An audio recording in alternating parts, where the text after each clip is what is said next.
Are you tired of spending time crafting emails on Gmail? Well, with the new Smart Compose feature, you can save time and effort by letting Gmail suggest phrases as you type. In this video, we will show you how to enable Smart Compose on Gmail on your PC.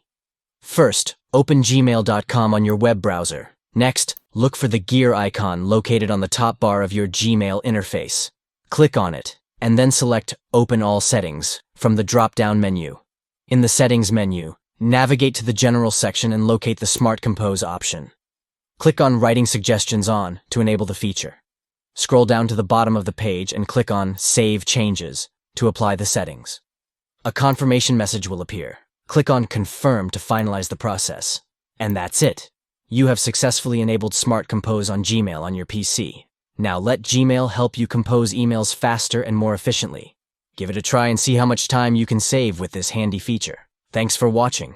If you found this video helpful, don't forget to give it a thumbs up and subscribe to our channel for more useful tips and tutorials.